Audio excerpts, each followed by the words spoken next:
438-1199. Hometown created and maintained. Town Screen in Salem. Here at KSMO Radio, your hometown radio station. It's time for us to sit down with our friends from the extension and have a nice little conversation. We have a newbie. We have Emily Poncher with us. Emily, first off, good to have you. Your first time. Yes, thanks for having me. Well, you're very, very welcome. We're glad to have you aboard here on KSMO. And first off, you are a community health specialist. Can you tell us what that entails with the extension? Yeah, so it is a completely new position. It was created under the Office of HOPE, which is Health Outreach Policy and Education. We have a collaboration with MU Extension, MU School of Nursing, MU College of Medicine, and then MU College of Health Sciences. Creates kind of an umbrella, and we fall under that office there.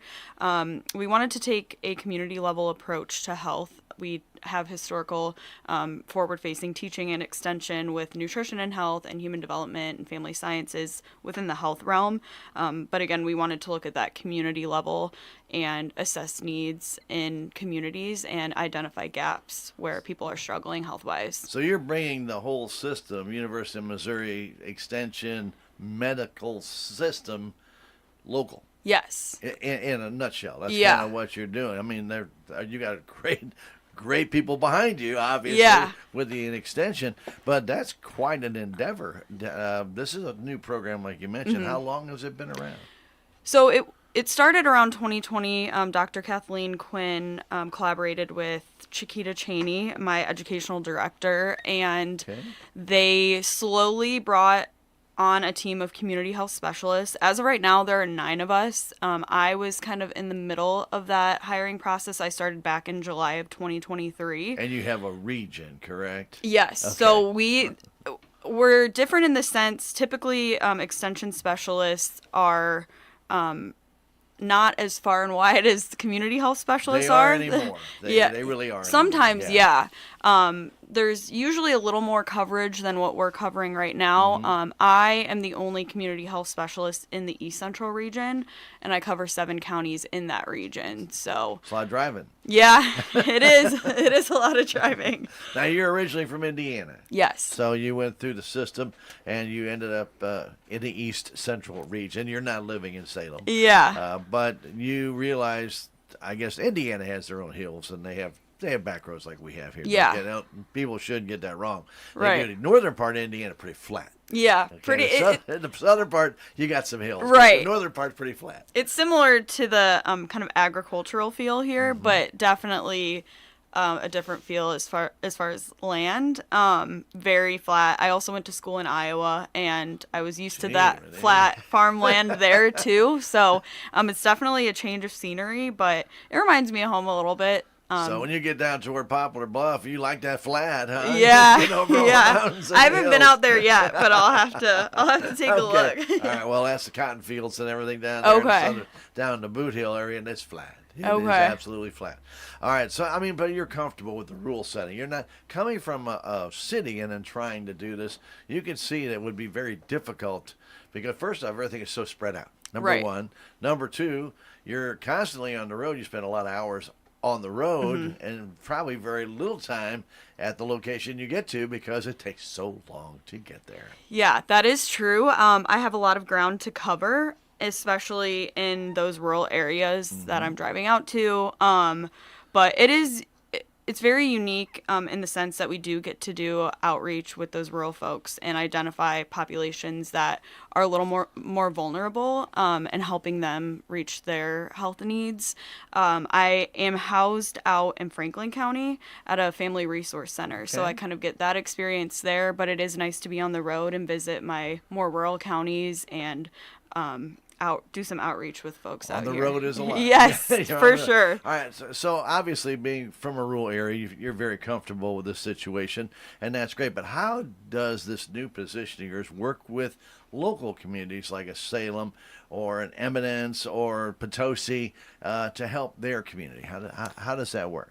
Definitely. So we started kind of boots on the ground and started with a community health needs assessment. And that's where we were able to look at these rural communities and try to identify gaps in health and well-being. And with that community health needs assessment, we implemented a community voice survey, because you can do all of the research, and we utilize All Things Missouri and look at map rooms and things like that, which is really valuable. But we also wanted to hear from community members and hear what they were needing in their communities. And so that's how we kind of focused on outreach in these smaller towns. And I came out to Salem, I came out to Rolla, and I implemented this survey, and it just asked folks where they saw gaps in their community, what were the strengths in their community. We wanted to build off those strengths as well.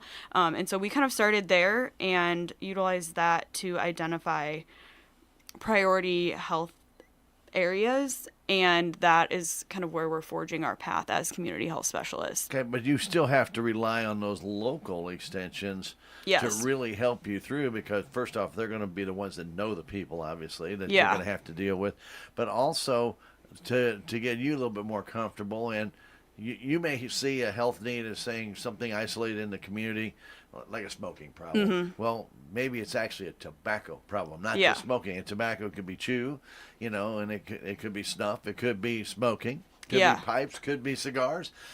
People just isolate it and say smoking. Well, that may not be the whole issue. And that's what you have to determine and work through, right? Correct? Yeah, definitely. Each county is very different, and the needs are diverse, and that's where I really leaned on each local extension office, the councils, community members, and also health coalitions that are active in these areas, to kind of dissect those needs and really understand them, because each one is very unique to the county, the region, the state. I was just going to ask you, because I would have to think Rolla is different than Salem, which is different than Potosi, which is different from Fredericktown, which is different than Farmington.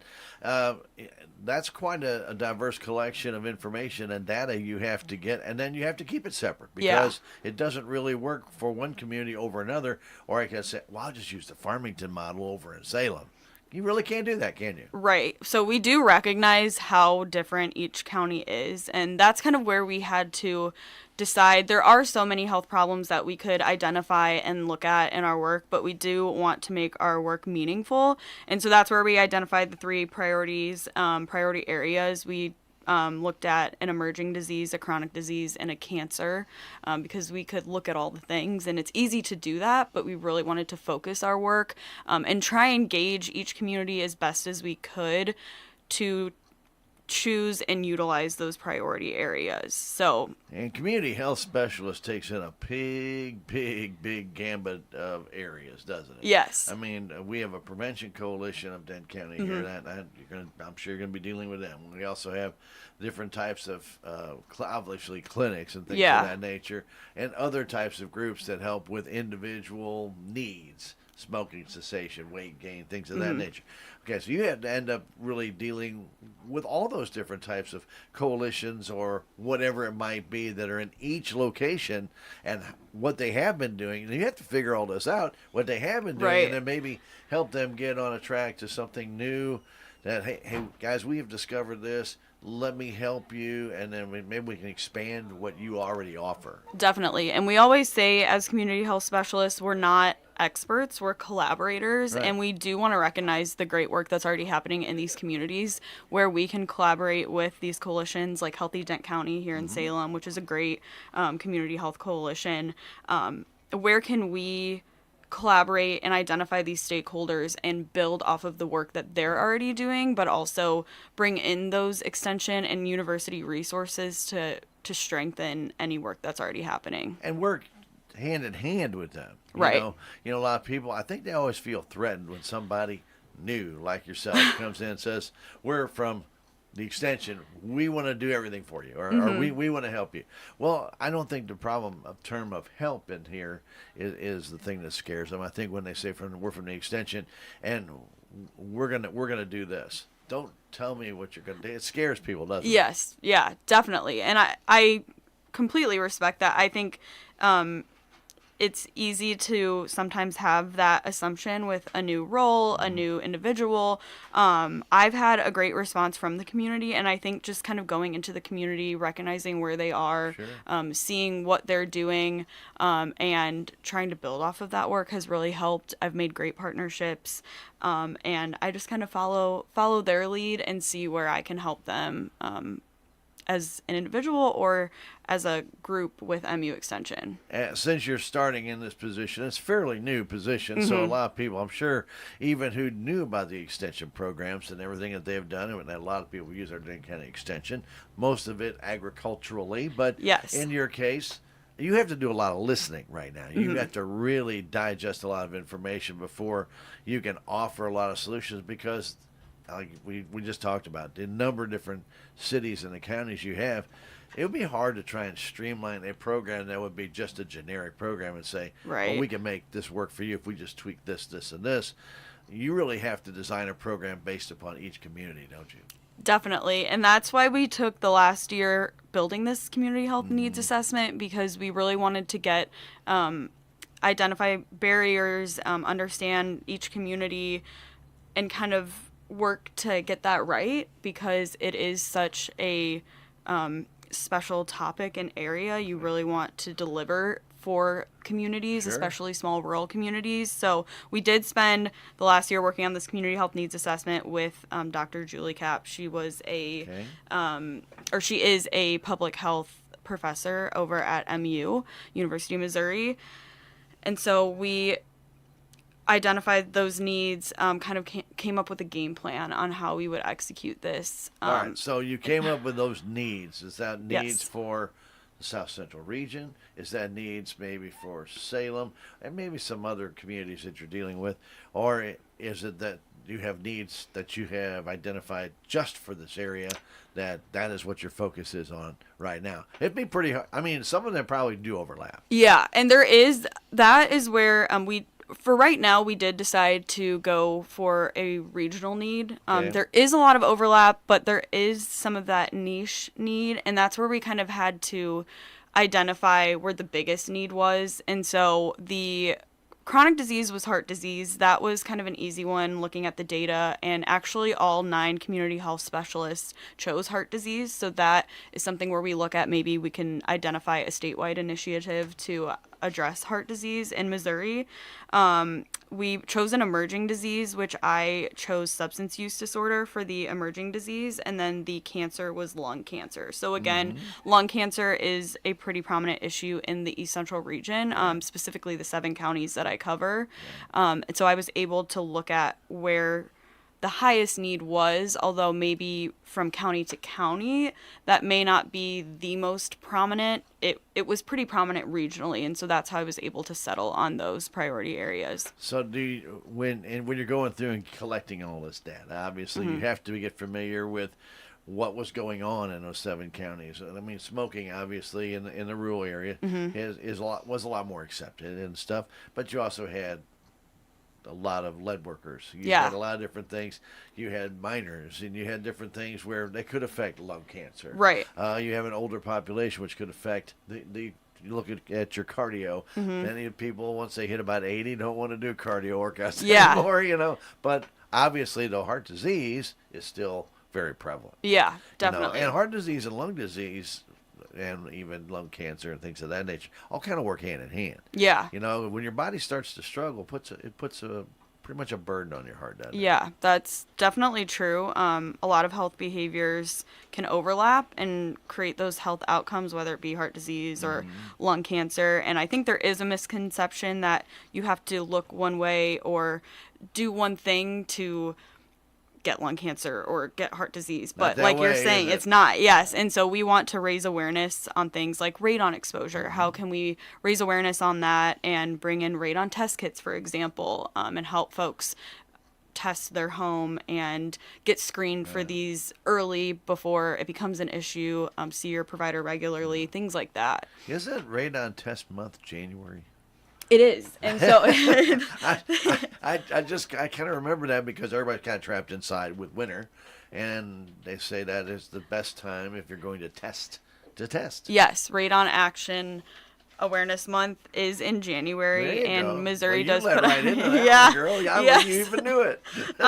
They do put on a statewide initiative, and I apologize, I'm blanking on the date, and I wish I had the form with me, but if you go to the St. Louis County website, it is statewide, but St. Louis County Library is putting that on, and individuals can get a free radon test kit. You go through I believe it's a 1 to 2 hour long virtual program where you understand the risk factors for lung cancer, lung disease. You can understand kind of the risk factor for radon in your home. And then upon completion of that program, you receive the test kit in the mail from around like 1 to 2 weeks later, sometimes more, sometimes less. But that's a great way to learn about radon exposure, learn about lung cancer, the risk factors, the screening initiatives, and kind of take action and test your home for radon. Because people say, well, I don't smell anything, so there must not be anything in there. You're never going to smell radon. Yeah, Are you? right. And so testing is the best way.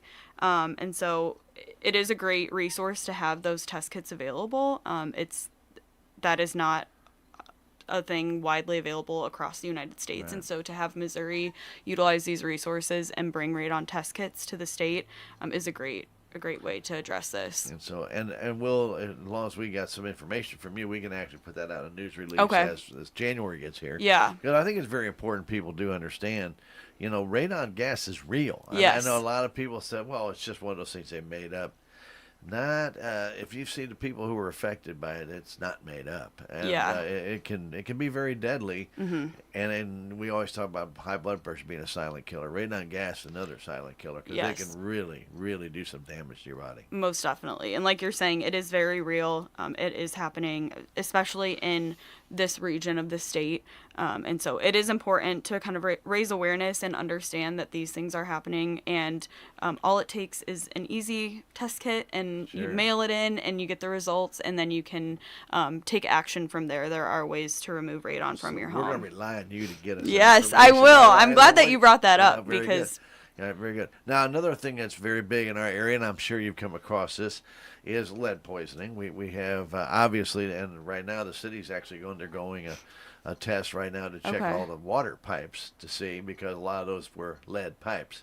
Not a real good idea to use, but back in the day, the lead pipes were used, copper pipes were used, steel pipes were used. Everything was used, and they're having to do an inventory now to try and get that out. But lead poisoning is still a very big thing down here for a number of reasons. Number one, we had obviously lead miners, and the lead tailings that fell on the roads as the trucks were pulling all of the, we'll say, dust and dirt and coal out of there, as well as lead, all the different minerals that come out of the ground. I mean, it's not just lead. There's gold and there's silver and all kinds of little things. Trace amounts. Don't get me wrong. Right.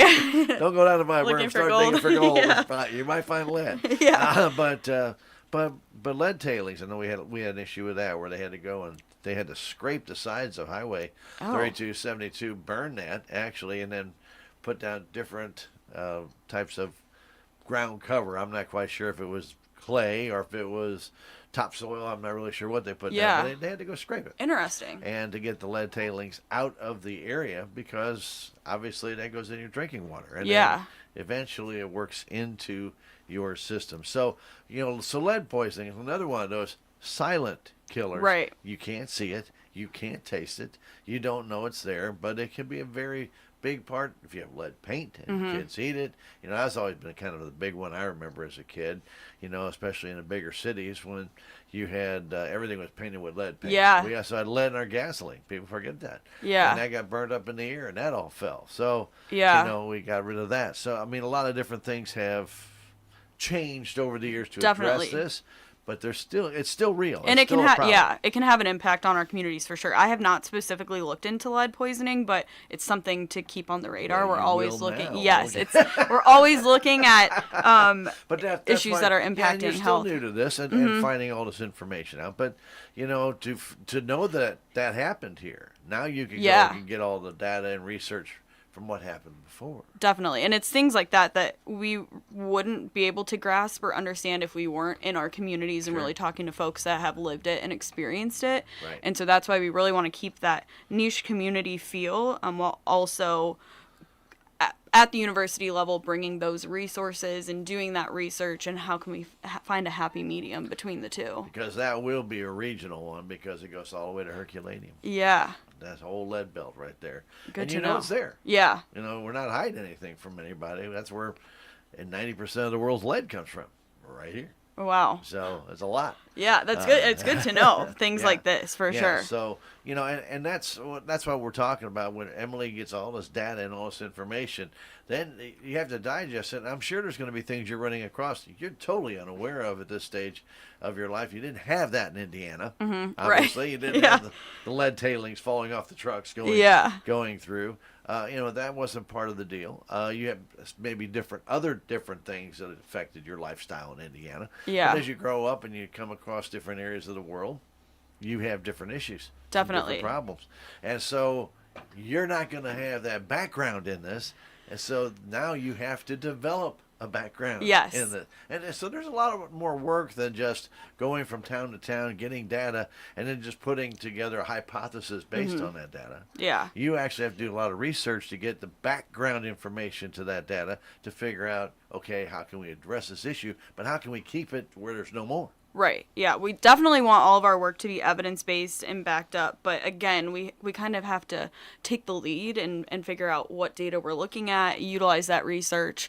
And so it definitely has been a challenge, but a good challenge at that. And I'm happy to be new to Missouri, but also understand all of the things and identify health behaviors and health outcomes that we can focus on, for sure. Lots of stuff. Yeah, there really is. So how are you working with the Dent County extension particularly? To localize a little bit more. But what you're telling me is very interesting, because that's a lot. I'm just entailing you're taking the southeast region.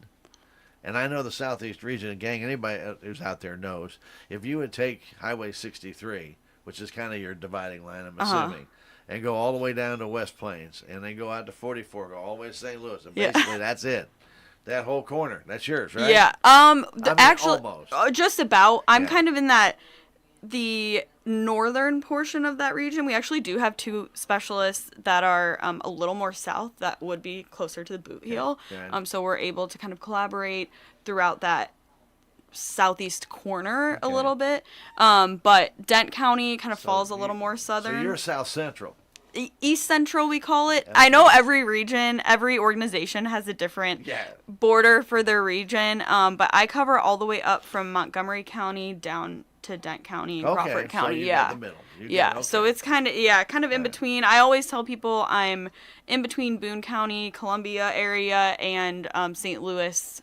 Kind of St. Louis County, St. Louis City. So we do have a specialist out in St. Louis. So you're between 70 and basically a little below 44. Yeah. So that's what I'm saying, though. It very still doesn't diverse. make any difference. In the southeast region, if you were to do that, going from 63 across, we know how large that is, guys. Yeah. And Emily's area in the middle isn't any smaller. Right. And so we definitely, like I said, we do have these general regional needs, but obviously we do want to look at each county and like Dent County in particular. So how has it gone here in Dent County? Pretty good. Again, it's more of that boots on the ground effort, and I'm trying to collaborate with local stakeholders. Sherry Lee at Healthy Dent County has been great in kind of connecting me with individuals in the region, with the Extension Council as well, and the MU Extension Office. And so although we do want to look a little more broadly at the regional needs, it's not lost on us that each individual county, just as we were talking about earlier, is very unique in their own community needs. So how can we address those regional needs while also identifying specific county needs? And we're still kind of exploring that and how we can adopt programming as community health specialists and bring that to Dent County. We have our programming looks a little different than extension programming has looked in the past. How typical extension specialists are teaching forward-facing, individually focused classes or programs. Ours is going to look a little different, but we still want to look at how we can bring that into our communities, how I can bring that to Dent County, work with those coalitions, work with the health department, how we can promote their initiatives while also integrating ours into Dent County as well. This is still evolving. Yes, it's very much evolving. It's new. Yes. You started in 2020. If I remember, there's a COVID epidemic going on in 2020. Yeah, and so that impacted things a lot. That slowed it down, yeah. I have to assume. So you probably really didn't get started with full on board probably about 2022. Right. We didn't have a full team of community health specialists until probably late 2023. Yeah. And even our team is evolving. And so we're in the early stages of figuring out those niche community needs and kind of taking a path on what that will look like. And I'm hoping in 2025 that we can get our footing a little more now that our community health needs assessment is done, now that we understand each county a little better. Right. I'm making connections here in Dent County every month, it seems like, going to those interagency meetings, chamber meetings. Lots of meetings. Yes, lots of meetings, lots of connecting, but it's very meaningful. It's really helped me understand what Dent County needs and what we can bring as community health specialists to this area. So Emily, obviously with the other health specialists just like yourself, community health specialists, do you guys get together and swap notes or little stories about, okay, well, my community has this or my region has this, and then somebody says, well, my region does too. I'm maybe give you some other insight about the state of Missouri because, we're one area, Dent County, you're in South Central region. I'm going to use that term. Yeah, no, it's okay. I think people more understand South Central than do East Central because everything around here is called South Central. Yeah, sorry. No, you're fine. You're fine. But I mean, it's bad habit. But do you guys get together and I don't want to say compare notes. I really think that's a horrible thing to do. But do you guys? I don't know. I guess exchange information that you're gathering from each county or each region and say, we have a lot of overlapping territory where we can work together, where health specialists can work together as well as the communities that they serve. Yeah, I'm glad that you brought that up because as how I bring stuff up. And then it segues into another great conversation. As we were building this community health needs assessment, we did meet every Monday and we were kind of sharing out those findings slowly, like from a starting perspective. Okay. As that went on, 3 colleagues and I actually developed a cross-regional kind of map and analysis on, again, just how different each of those communities are, but also where we overlap and how we can utilize that to bring these initiatives to our community. And so it was... I don't want to use the region names because I know it gets a little confusing, but it was a cross-regional collaboration between the Northwest region, so the top left-hand corner. Yeah, like Gentry, Nottoway. Above Jackson County. I believe, so above Kansas City, above Kansas City. Yes, okay. So that top... St. Joe, maybe the bottom? Yes, that would be like the bigger city that is Worth County. Missouri, so. I know the counties a little more than the cities, but I'm learning so much, even just about the geography of Missouri. But that top left-hand corner with the community health specialist, Rachel Brown, up in that area, and then Susan Haney in the southeast region, so that would be the Boot Heel. So like Pemiscot, New Madrid, Stoddard County, each of us cover around 5 to 7 counties, and then myself with my 7 counties in the East Central, but also kind of Southeast You're fine. region. East Central's good. And then St. Louis County. So the community health specialist out in St. Louis covers St. Louis County, St. Louis City, and then Jefferson and St. Charles County. So that's very diverse. It really is, and very diverse needs across those counties. And so that's where we kind of identify and recognize that there are really different needs across the state. So things like maternal health, sexually transmitted incidences, and then mental health up in the Northwest region. But also we kind of identify that lung cancer, heart disease are a joint need across our regions. And so although the state of Missouri is very different, there are still those specific cross-regional needs that we can identify and work together. The rural America is still going to be in many cases, I hate that kind of calling, but a lot more of the older folks will be moving back into the rural area to get away from all the hecticness of the city. Definitely. You know, I was born and raised in St. Louis. I have no problem going back to St. Louis, but I do know some people that were born and raised down in Dane County. Once they get near St. Louis, they hand me the wheel and say, yeah, They don't want to do it. And I understand that. They're not used to that, and it's a whole different ball game. You got to be offensively defensive. So you have to be looking in 17 different directions at one time, and at the same time know what's going on in front of you, that you have to make a decision quickly. You have to switch lanes quickly, and you can do so. But you have got to learn how to do that. And that takes growing up there. Yeah. Because you have to learn how the traffic patterns are and where they occur. Yeah. Okay, that's all experience. Like you know, I remember one of the things, Emily, and I'll bring this up, with the high school, and they used to have driver's ed. And they don't have time to go teach people how to enter a highway. Yeah. I mean, think about it. If you've never merged on an interstate, how do you do it? Right.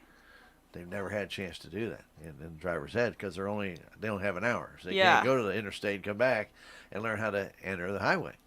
So they didn't know how to do it. So these people would never even look in their mirror and they just go right on the highway. Wow. Thinking everybody's just going to move over for them. Yeah. But it's not the way it works, King. Yeah. And so, you know, like I said, I'm not trying to point in one direction or another, but wherever you go, you're going to have things that people relate to very easily. Obviously, two-lane road, but just the other day, two-lane road, person didn't stop for a bus coming the other way. They had their stop sign out, the red lights flashing, right through. Guys, I mean, there's things out there you're thinking, okay, that's statewide law. That's everybody's law. That should not be a big thing. So I guess my reasoning with all this is that you have a statewide idea, but what your job is and what your coalition is, the community coalitions are doing with community health specialists are identifying those little local needs, like getting on the highway or learning how to drive. And it's all impactful. Working with those units, and then sooner or later it'll become a state unit. Yes. Correct? Am I getting this wrong? Or that's where we hope that it leads. Especially, well, that's the whole program. Yeah, that's it. I mean, if there is a need statewide, we hope that it leads to some sort of statewide initiative. And health is everywhere in everything you do, and that's kind of where we recognize that extension has historically been agricultural focused, but again, there are health impacts there as well. I mean, you look at things like grain bin safety. How can we integrate that as a community health need? Pesticides. There's so many avenues that we can take, and it's all impactful. Like you're saying, even traffic safety, aging populations. We're talking about the lead poisoning. Yeah. In the city, there's more paint and different things out here. We're talking about lead tailings. Yeah. We're talking about it getting dug out of the ground. Right. Whole different situation. Yeah. But it's the same problem. Yes. Yeah, so it is everywhere. It's in every aspect of our lives, and we're trying to identify how we can reach each generation, where we can look at the youth safety, health, and well-being, young adult, that aging population that you mentioned, because individuals are staying on their family farms, for example, for years on end, and so we're seeing a higher aging population in these rural areas. And again, that's just another kind of layer of health outcomes in rural areas, how we can identify these things and keep it focused, keep our work focused, but also identify those unique needs. You got a job in front of you. Definitely. Very good. But I'm ready to tackle it. Well, I really appreciate you coming and explaining this, and I know the program is still, and people say, well, it's been around since 2020. That's still in its infancy. Yeah, yes. Because basically you've only had just a little over a year and a half to really kind of do anything. Yes, and get to know and research. And different things of that nature. But you're moving in the right direction. I'm sure it's exciting because every time you make a different turn out there, you're finding some new information about these communities that you may not have known too much about going in, and then somebody else, kind of like me, throws another monkey wrench in there telling you about lead down here that you may not have really been that much aware of. Yeah. And then also we want to talk to people about their own health needs, be it whether you're a senior citizen or whether you're a youngster. Radon gas is real. Lead poisoning is real. The stuff is all real, guys. It's not made up, and it can affect you. And I know lead poisoning's been a very, very big cause, and they link it to mental illness, where you kind of get a little schizo at times. And not to say that we don't all get a little schizo at times. We do. But it can affect your brain, and it can affect it, and not in a good way, to where it's not functioning. The receptors are not getting all the information. So, it's like trying to read a book and reading every third letter, trying to understand it. And that's not a good thing. But what we really do appreciate is people like yourself trying to get as much data as you can, put it all together, using the local assessment to create the program that's going to fit our area the best. Yeah. And working with the local people, the health center, I'm sure you're working with Four Rivers, the hospital, everybody, and I know they've been having their torch meetings down there at the Salem Community Center at the Armory the last 2 days. Have you been there? I have not. Well, I've been to the community center, not the torch meeting, but the community center. Yes, yeah, good to know. But there's a lot of stuff going on, and I know people can't be on top of every single thing. I don't care how much social media you have, and there's too much information on there. Anyway, that sometimes isn't that important. And what am I going to tell you out of the torch meetings? They're meetings. They're trying to get ideas together and put things together. That doesn't mean they're going to have a solution tomorrow. Right. It takes time, for sure. And it's not going to be a solution with the extension tomorrow. Right. This data you're collecting has got to get deciphered. And like you said, is this a niche thing just in Denton County? Mm-hmm. And not anywhere else. Right. And that has to be determined. Or is it a niche thing in Denton County and in Boone County? Just those two counties have this. Yeah. And why those two? That doesn't make any sense. Then you have to figure out, well, why would those two have the same needs? Yeah. Connecting the dots, for sure. There's always a question coming up, right? Yeah, always. Yeah. And that's kind of, there's a lot to be done. There's a lot of dots to connect, as you're saying. But hopefully, as time goes on, we can utilize the community and utilize that voice, and really work to improve our communities as a whole, Missouri as a whole, their health ranking, and so it's definitely a lot of work to be done, and we recognize that. We're so new, like you've mentioned, right. But we hope that now that we have gone through that comprehensive needs assessment, that we can find a way forward and listen to our communities and really bring in those university resources, still have that historic extension feel, but help close those gaps, address those barriers, and identify the biggest health needs in Dent County and beyond. Well, people have used our extension for a lot of years, and have relied on them to do a number of different things. And Emily, I'm sure that they will continue. But since we may have tickled somebody's interest in finding out maybe a little bit more about what you're doing or how this is happening, or maybe they can inject some more information that you might find absolutely thrilling. I've been here 40 years. They may say something to me, and I'm like, yeah, that's probably not a big deal. But that's probably not a big deal to me.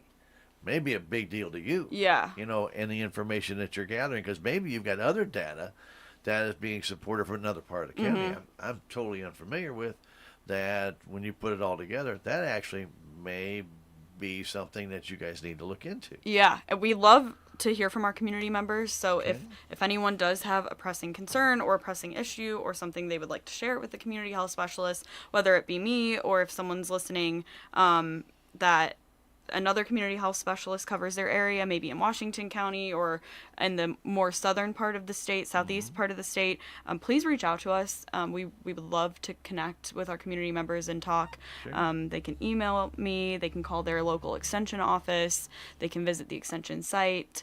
We have a lot of resources on the extension site, programs that they can sign up for. So there's a lot of ways to connect and kind of build off of our research. Very good, because you're a pinball. You're bouncing here and there and all over the place. So you can find me, but it may take some time. But go ahead and contact your local extension office. It's on 5th Street downtown in the Judicial Building. You're on the 2nd floor, and those steps are fun, aren't they? They're high and narrow, but it's a good workout every time. Well, if you can't make it up the steps, just get in touch with them. 729-3196, and send somebody down. And they'll talk to you or get whatever information you need. But we do want to remind everybody that your extension is here for you. And they do a lot of different things. Don't forget there'll be extension voting in January for your new extension council. So don't forget about that. Yes. And we'll remind people about that as January rolls around. But, well, first off, I want to thank you for coming in a week early. I didn't think you'd want to show up Christmas morning. Yeah, but, thank you. You could have. We'd have done it. Yeah, no, thank you for being flexible. I appreciate it. And thank you for having me. I'm glad that I can bring some awareness to this new program and kind of let the community know what we're doing and that we're here to help them. And like we said, we have a long way to go, but well, it'd be nice in a year if you can come back. Yeah. Kind of get us up to date on where things have gone over the last 12 months and maybe some new findings that you have come across or maybe some new contacts that you come across and so suddenly say, hey, this is what we're doing and this is what we have found and this is how we are proposing to help implement it. Because you can't really make anybody do anything as an extension. Right. You can suggest things and help people either get on board with it, or if you don't want to, you don't have to. But if you get on board with it, this is probably going to be your outcome. Yeah. Because nobody knows what the future is going to hold. Right. And so that's why we want to act as that encouragement piece and provide the data, provide the research, and let folks know why it's important to utilize. And I'll equate this a little bit more to maybe something local. Maybe people go get a soil test. Yeah. And they think, okay, I got my soil test and send it off. And now you know what you're lacking in nutrients or what you're lacking. Right. Maybe you need a little bit of this or a little bit of that in your soil. Okay, and you try it and it just doesn't work. And you're thinking, wow, what did I do wrong? Well, maybe your soil sample wasn't the right soil sample. Yeah. Maybe you took it too close. Maybe you need to spread out a little bit more. Who knows? Right. It's not that soil sample was a bad one, but maybe for what you wanted to do, it wasn't the right one. Right. Yeah. Bring those soil samples in to the county office. Like I say, right now, you're getting a lot of sample data together. Yeah. You're putting it all together to try and come up with a cohesive plan to help address that need. And in doing so, there might still be a few things that you may have to go get more data to make it more of a complete hypothesis on what you're doing. There's a lot of data out there. Yes. Don't we all know it? Yes. You can get lost in it for sure. And I salute you for doing this because you are coming across in all these different counties you're entailed with is a cross section of different areas of Missouri, but it's a different lifestyle. In almost every county you're going to, it is a different lifestyle. Yes.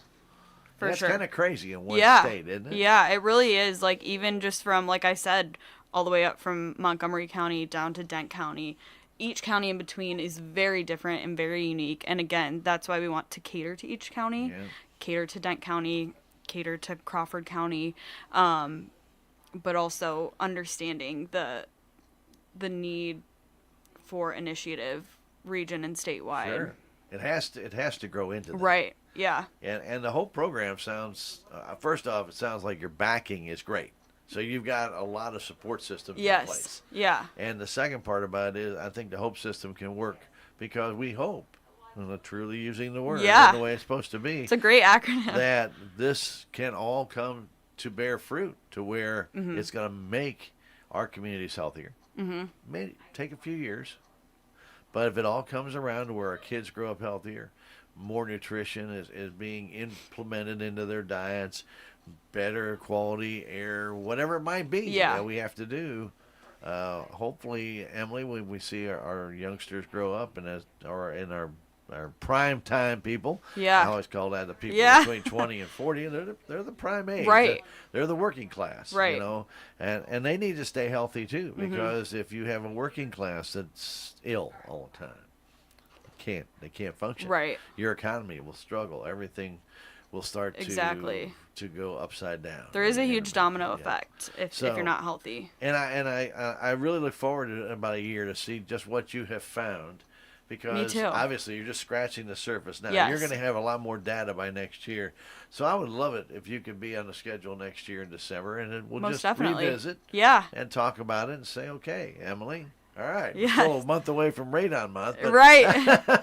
but please please tell people what you found, because I think it'd be very interesting. Yeah, a lot can happen in a year, too. Well, it can. Data Absolutely. can change. We can find more research. We can just have more time to look at these things, look at our counties and our communities and the data.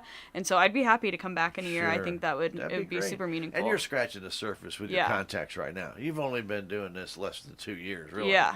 You know, you can't get to every one of these counties. If you spend a week in Dent County, all right, and you probably have, 12 or 7 counties, okay? Yeah. So let's say 7 counties over 52 weeks. And you have other obligations as well. Okay? Yeah. So it's not like you're in Dent County for a week and then you're going to 6 other weeks, you're in different counties, and then you're coming back here for a week. That's not the way it works. Yeah.